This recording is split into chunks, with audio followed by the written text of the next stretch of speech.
ஆண்டவராகிய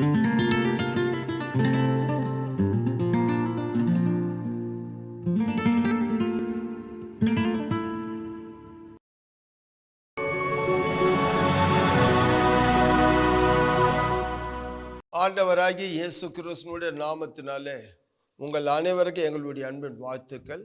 ஒவ்வொரு நாளும் அதிகாலையில் இந்த 5வது மணி வேளையில தினம் ஒரு வாக்குத்தத்தத்தின் மூலியமாய் இந்த செய்தி மூலியமாக உங்களோடு கூட சந்திக்கும்படி ஆண்டவர் கிருபை தந்திருக்கிறார்.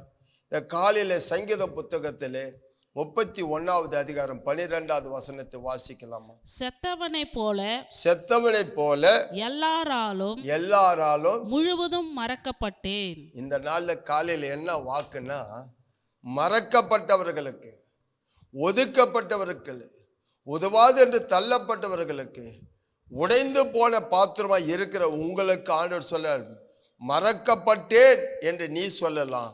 ஆண்டவர் இந்த காலையில நம்மை மறக்காதவராய் இருக்கிறார், நம்ம நினைத்து கொண்டு இருக்கிறார். இங்க வேதம் சொல்லுது எவ்வளவு வலி தெரியுமா? அது எப்படி வாழ்ந்தவன் எப்படி வாழ்க்கையில் இழந்துட்டான். செத்தவனை போல எல்லாராலும் மறக்கப்பட்டேன். உயர்ந்த வாழ்ந்தவங்க, செல்வ சுயமானா இருந்தவங்க, சோதனைகள் பாடுகளினால எல்லாத்தையும் இழந்துட்டாங்க. யோபு புத்தகத்தில் நீங்க 19வது அதிகாரம் 13லேருந்து 16 வரைக்கும் தொடர்ந்து வாசித்து பாருங்க. வாசிக்கலாமா? என் சகோதரரை என்னை விட்டு தூரப்படுத்தினார். எனக்கு அறிமுகமானவர்கள் எனக்கு அந்நியராய் போனார்கள். என் பந்து ஜனங்கள் விலகி போனார்கள். என் சிநேகிதர் என்னை மறந்து விட்டார்கள். என் வீட்டு ஜனங்களும் என் வேலைக்காரிகளும் என்னை அந்நியனாக எண்ணுகிறார்கள். அவர்கள் பார்வைக்கு நான் பரதேசியானேன். நான் என் வேலைக்காரனை கூப்பிடுகிற போது அவன் எனக்கு உத்தரவு கொடான். என் வாயினால் நான் அவனை கெஞ்ச வேண்டியதாயிற்று.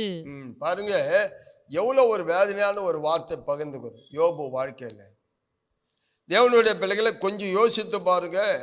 செத்தவனை போல மறக்கப்பட்டேன் அப்படின்னா கொஞ்சம் யோசித்து, உயிரோடு இருந்த நீ, உயர்ந்து வாழ்ந்த நீ, செல்வ சீமான இருந்த நீ, உன் சொந்தங்கள் எல்லாம் சூழ்ந்து இருக்கிற காலத்தில் உனக்கு இருந்த மரியாதை, உனக்கு இருந்த கனம், உனக்கு இருந்த உயர்வு, ஆனால் ஒன்றுமே இல்லாத நேரத்தில், இழந்து போன நேரத்தில் உடைந்த பாத்திரமா தூக்கி, நம்ம வீட்டில் யூஸ் பண்ணுறோமே பாத்திரம், அது கொஞ்சம் ஏதாவது உடைஞ்சிடுச்சானா என்ன பண்ணிடுறோம்?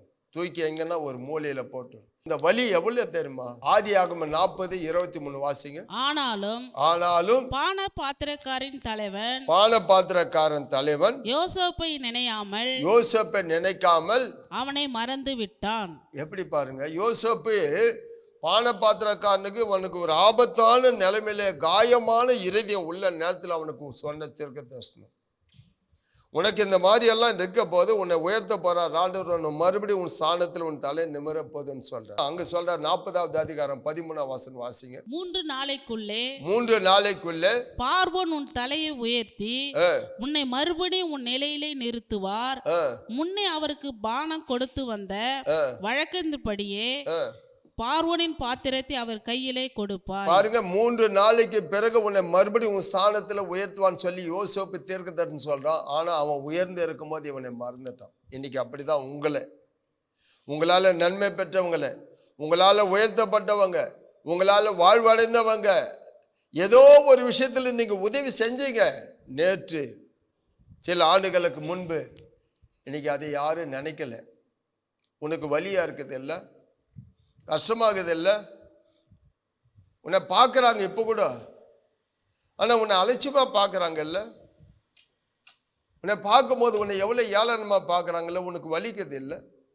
ஐயா, நான் இவ்வளோ கஷ்டப்பட்டேன் இவங்களுக்காக, இவ்வளோ உழைச்சினேன், இவ்வளோ வேதனையோ, இன்னைக்கு என்னை உதவாதுன்னு ஒதுக்கிட்டாங்களே, செத்தவனை போல மறந்துட்டாங்களே, என்னை ஆண்டவரை உடைந்த பாத்திரமா எண்ணிட்டாங்களே, என்னை யூசன் தூரம் மாதிரி தூக்கி போட்டாங்களே. உனக்கு ஆண்டவர் சொல்லுகிறார், உன்னை பார்த்து ஆண்டவர் பேசுகிறார். என் அன்பு சகோதரியே, ஒருவேளை இந்த வலியோடு, இந்த காயத்தோடு, துக்கத்தோடு இருப்பாயானால் இன்னைக்கு ஆண்டவர் உன்னை பார்த்து பேச. ஏசாயா புத்தகம் 44:21 வாசிக்கலாம். யாக்கோபே இஸ்ரவேலே, இவைகளை நினை, நீ என் தாசன். ஆண்டவர் சொல்ல, நீ என் தாசன், நான் உன்னை உருவாக்கினேன், நான் உன்னை உருவாக்கினேன், நீ என் தாசன், நீ என் தாசன், இஸ்ரவேலே, இஸ்ரவேலே, நீ என்னால் மறக்கப்படுவதில்லை. நீ என்னால் மறக்கப்படுவது இல்லை. ஆண்டவர் சொல்றார் உங்களுக்கு இன்னைக்கு காலையில. ஆண்டவராகி இயேசு கிறிஸ்து வாயிலிருந்து வருகிற வார்த்தை இது.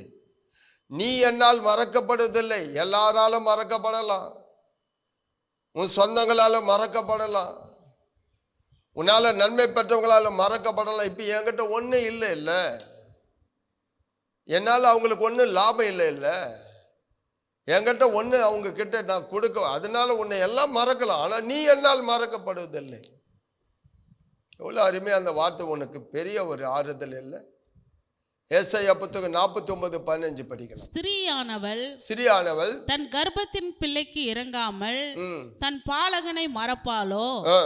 அவர்கள் மறந்தாலும் நான் உன்னை மறப்பதில்லை, நான் உன்னை மறப்பதில்லை. அதனால்தான் சொன்னேன், தேவனுடைய பிள்ளை அநேகர் உன்னை மறந்து இருக்கலாம், ஒதுக்கி இருக்கலாம், செத்தவனை போல நினைச்சு இருக்கலாம், உடைந்த பாத்திரமா எண்ணி இருக்கலாம், நீ ஒரு வேளை எதுக்கோ ஒன்று கெஞ்சி இருக்கலாம். உண்மையிலே அந்த பாதிகள்லாம் கொஞ்சம் யோசித்து பாருங்க. அது உண்மையிலே அனுபவிக்கிறவங்களுக்கு தான் அந்த வலியே தெரியும். இதை கேட்குற உங்களுடைய வாழ்க்கையில் யாருக்கோ ஒருவேளை ஆவியானவர் உங்களுக்கு இனி பேசி இருப்பார். ஆனால் இன்னைக்கு ஆண்டவர் உங்களை பார்த்து சொல்றாரு, நீ அவங்க இருக்க நினைக்கிறாங்க இவங்க, அதெல்லாம் கவலைப்படவே படாது. யார் உன்னை நினைக்கிறாங்களோ இல்லையா, நான் உன்னை நினைக்கிறேன், நான் உன்னை மறக்கலை. ஆண்டவர் சொல், நான் உன்னை மறக்கலை, உன்னை நான் நினைத்து கொண்டே இருக்கிறேன் உனக்கு நன்மை செய்வதற்காக.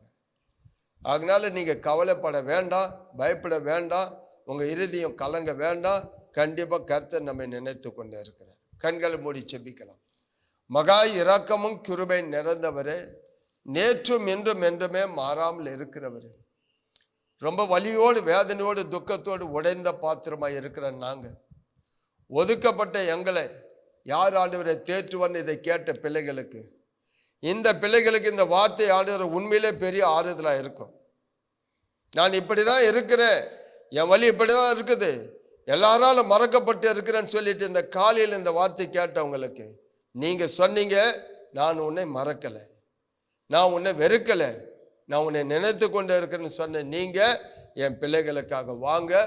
அத்தனை பேரும் யாரெல்லாம் ஒதுக்கப்பட்ட அவங்க மத்தியிலே இவங்களை ஆசீர்வாதமாக நிறுத்துங்க, பாதுகாத்துகளும் பலப்படுத்தும். இயேசுவின் நாமத்தில் ஜெபிக்கிறோம் நல்ல ஆண்டவரே, ஆமென்.